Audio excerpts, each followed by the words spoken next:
What's up, people? I am at Bear Creek State Park, I think. Came in super late last night. And I wanted to do an update on some of the things I've learned. A real nice guy helped me with the hot water heater last night.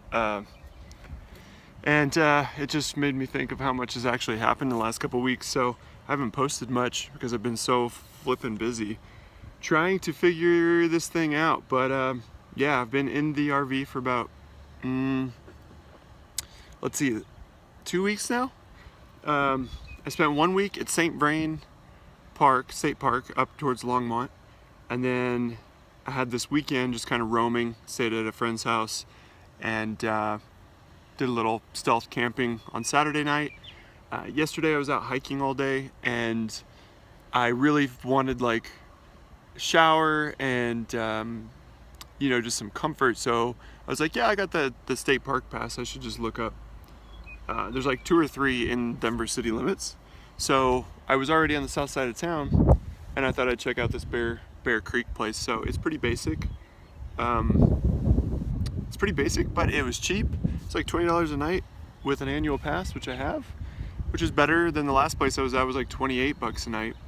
So I'm kind of liking this vibe of when I work, I have to work, I just get by where I can, park at my friend's house, or even in the parking lot at work, depending on the day.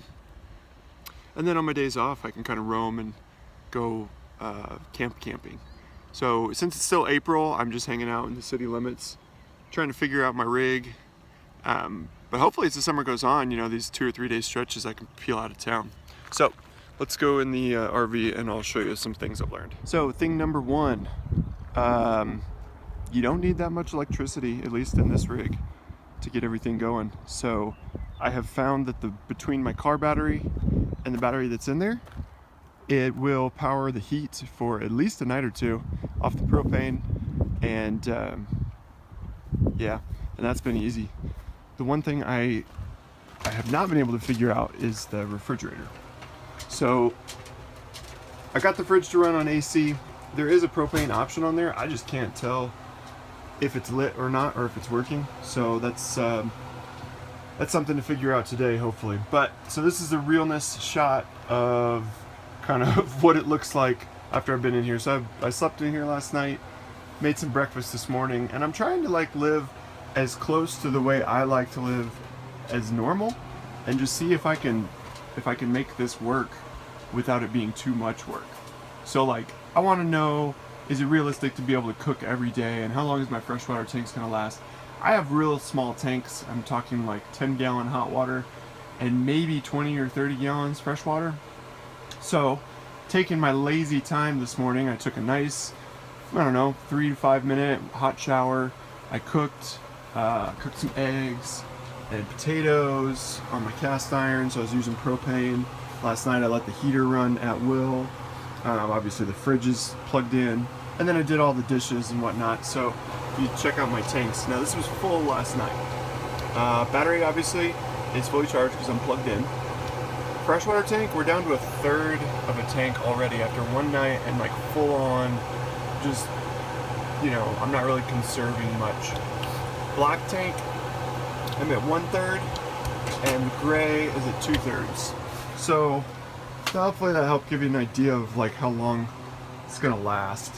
One thing I don't do is drink the water, even though it's technically potable. I just buy my own spring water and either keep it in a glass jug, or, you know, last night I was pressed for time, so I just grabbed the plastic jug. But I've actually got a big 3-gallon water jug right there that I can fill up, and that's my actual drinking water. I only use the water in the rig for, you know, like washing stuff off, taking showers and stuff. So this is the bed. I managed to carve this. I probably put this in another video, I can't remember. I opened this up, which adds like a foot of sleeping space. It's fantastic, but I definitely got to get in there and like build a wood platform or whatever, because that's where the hot water heater is, and I'm not real comfortable. I'm not real comfortable putting that cushion back there while the hot water heater's running, you know. So I need to like build something a little bit safer so that I can just pop that out, and it'll be safe and easy.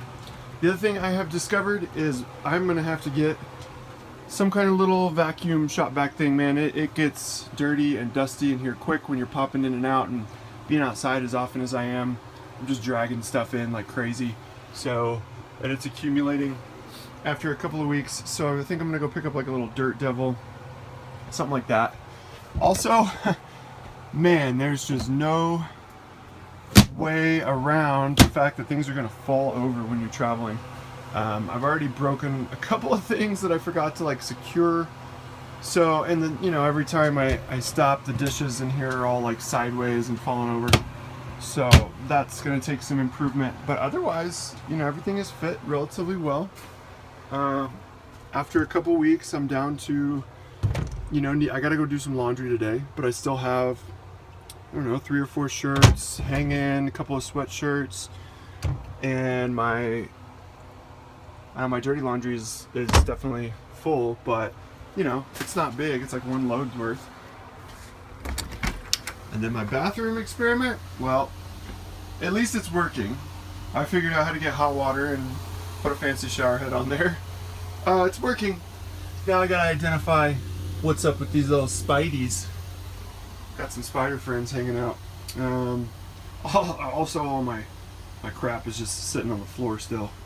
So, you know, what I can say after a couple of weeks is it's easy enough to get away with a night or two.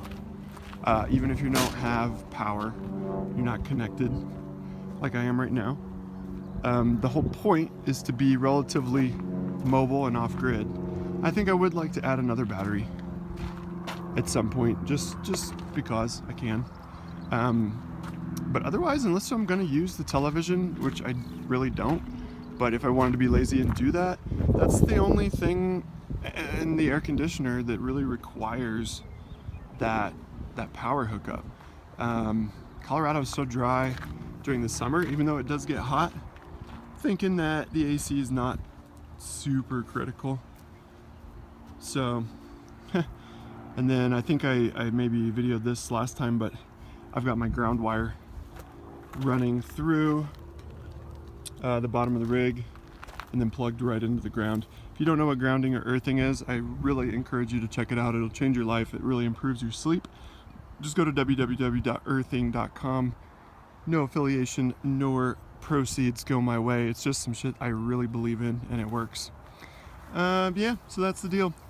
Hoping to go dump off some more stuff at Goodwill today.